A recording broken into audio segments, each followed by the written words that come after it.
Magandang araw sa inyong lahat. Last time, napag-usapan natin yung tinatawag na sequential sa tatlong flow control structures ng programming. Tama. So, pag sinabing sequential, sabi dito, the most basic control flow is sequential flow control. It involves the execution of code statements one after the other. A real-world example is following a cooking recipe. Okay, so yan yung sequential. So, si sequential siya daw yung pinaka-basic flow control structure ng programming, no? So, para lang daw tayong gumagawa ng program or ng step-by-step program kagaya ng sa pagluluto. So, meron tayong start of the program, sabi natin statement 1, statement 2, statement 3, and so on. Okay? So, yun yung pinaka-basic flow control structure. Ngayon naman, i-apply natin yung sequential sa programming. So, syempre, gagamit tayo ng C++. Sa C++, gagawa tayo ng program or example ng sequential program na hihingin yung pangalan mo. So, hihingin yung pangalan mo, last name mo, first name mo, middle name mo, then after nun, i-display niya yung in-input mo doon sa program. So, yun yung gagawin nating sequential flow control program. Okay? So, para mas maintindihan nyo kung ano ba talaga yung or paano ba talaga gumagana si sequential, so simulan na natin. So, gawa tayo ng panibagong file, new source file. Okay? Sa paggawa ng C++ program, so huwag nyo kakalimutang isama si include. Ayan. Include. So, always yan palagi dahil yan ang ginagamit natin pantawag ng C++ library. So, hindi pwedeng mawala si IOStream. Si IOStream, ito yung ginagamit natin kapag gagamit tayo ng C-in, C-out, mga ganon. And then, tawagin natin si string.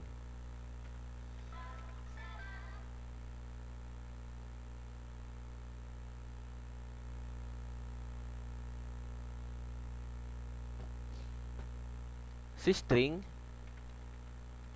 gagamitin natin yan para makapag-input tayo ng full name, middle name, last name, first name. So, yun ang gagamitin natin. Yun yung paggagamitan natin. Dahil always remember na yung, for example, full name yung i-type natin or yung i-display natin or yung i-assign natin sa isang variable. So, kailangan nating gumamit ng double quote, di ba? So, hindi pwede yung character lang, hindi pwede. So, string ang gagamitin natin as variable type.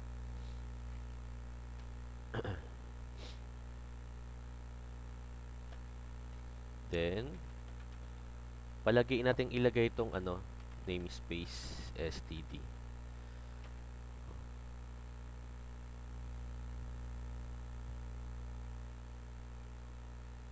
So, para saan ba si using namespace std? Okay. Gumagana yung program nang wala to. Although, kapag sabi natin malaki-laki na yung program, and then kailangan natin gumamit ng function or gumawa ng function na may kaparehas na pangalan na function doon sa program natin.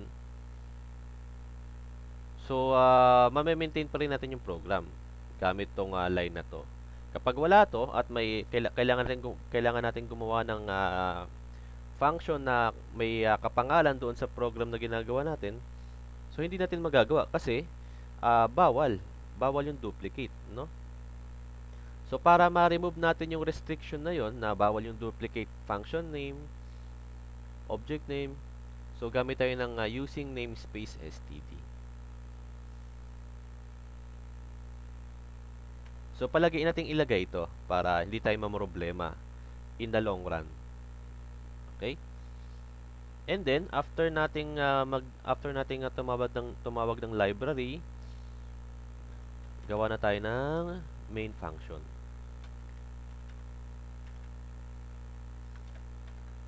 Sa loob ni main, mag-declare na tayo ng mga string variables, no? So, string. So, dahil sa gagawin nating program, hihingin yung pangalan natin, last name, first name, middle name. So, magde-declare tayo ng tatlong variable, no? So, ano ba yung tatlong variable na yon? Siyempre, para sa last name, so, lagay tayo ng L name. Then, para sa first name, lagay tayo ng F name. And para sa middle name, lagay tayo ng M name. Yan. So, ito yung tatlong variable na mag-handle nung input natin sa program.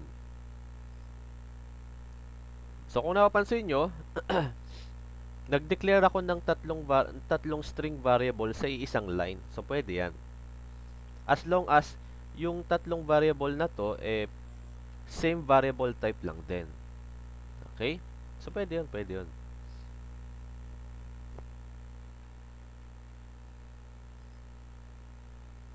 So, pwede rin naman na tatlong line to, although, mas convenient kung isang line lang yung declaration mo. Kung yung tatlong variable same variable type lang. Okay? And then, lagay tayo ng cout. Cout. Then, simple string. Enter your last name. Yan.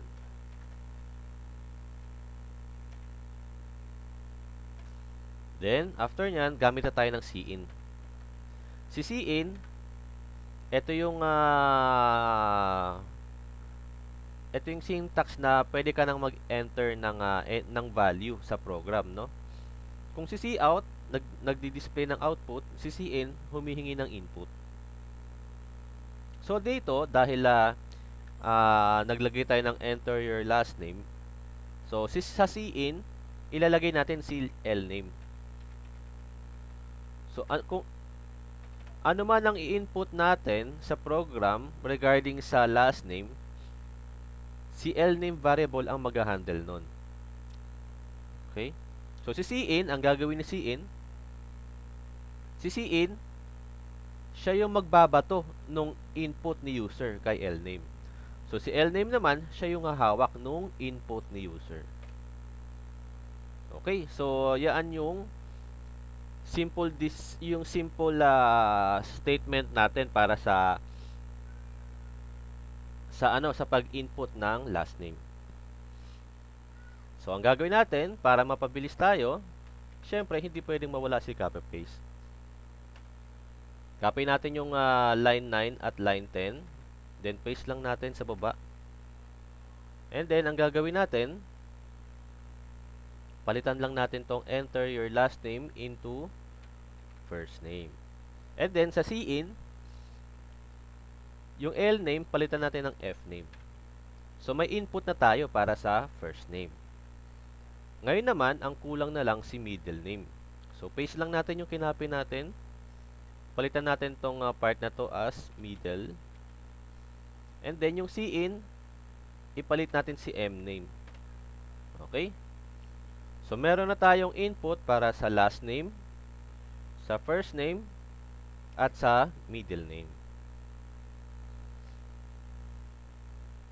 Ngayon naman, syempre, hindi pwedeng mawala yung simple output layout natin. So, alam niyo naman, sa C++, pwede tayong mag-layout dyan. Ano bang layout yung sinasabi ko? So, ito lang naman. Yan. So, lagay lang tayo ng onting design, onting division ng input at ng output natin. So, lagay tayo ng special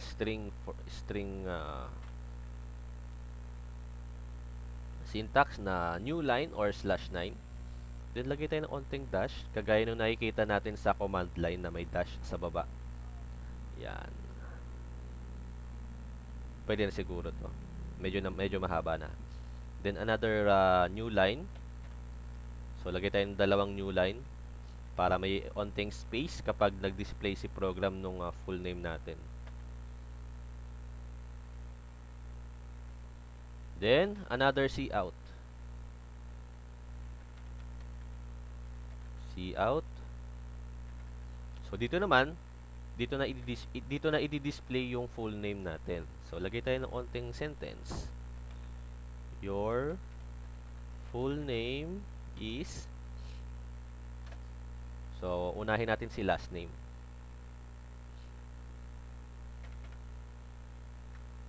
L name. The next, onting space.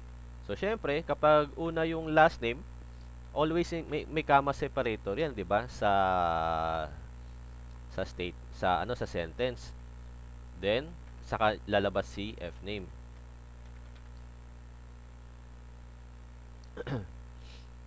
Next naman, lagay tayo ng onting space para ma-separate si F name kay middle name. Yan. And then syempre, hindi pwedeng mawala yung tuldok natin kapag gumagawa tayo ng sentence sa English, 'di ba? Yan.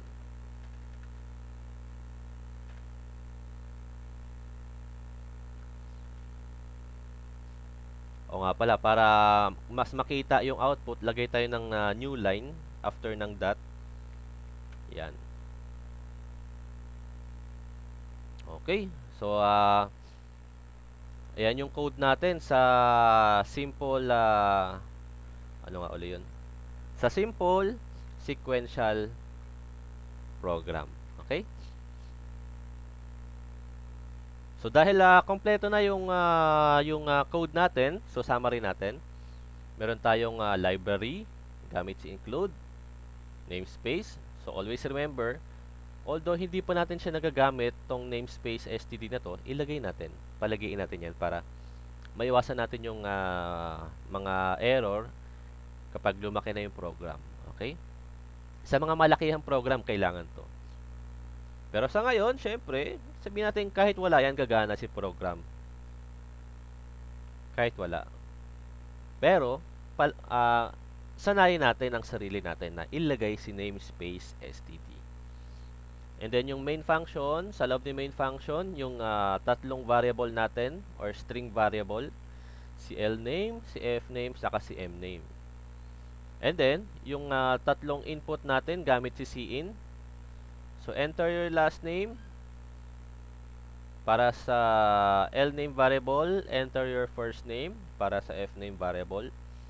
Enter your middle name para sa mname variable, and syempre, yung simple output statement natin na magdi-display ng tinype natin sa lname, first name, at middle name.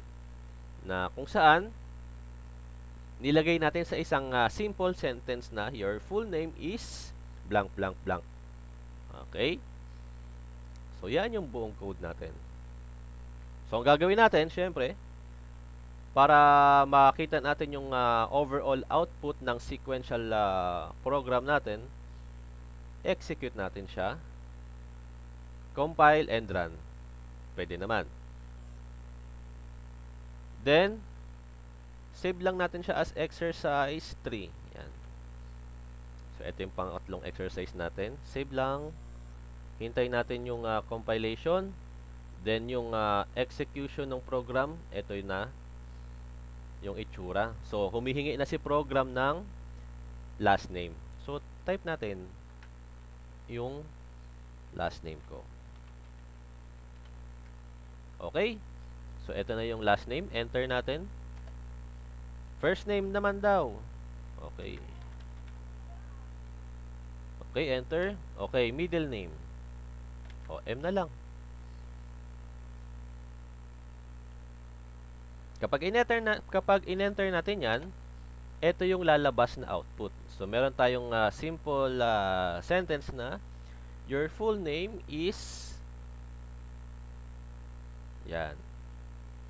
Gagampan, Jerome M.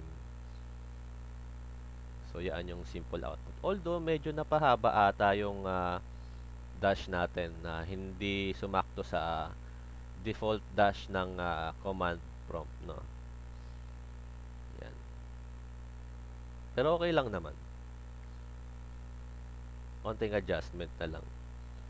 Ang mahalaga, gumagana yung program natin, and then yung na-meet nating sequential nandun, no? Kung saan yung first sequence hiningi yung last name natin. Second sequence hiningi yung first name. Third sequence hiningi yung middle name, and then fourth sequence dinisplay niya yung full name. Okay? So meron tayong 4 sequence ng program. So yaan yung example ng sequential flow control structure sa programming. Okay? So, diyan nagtatapos yung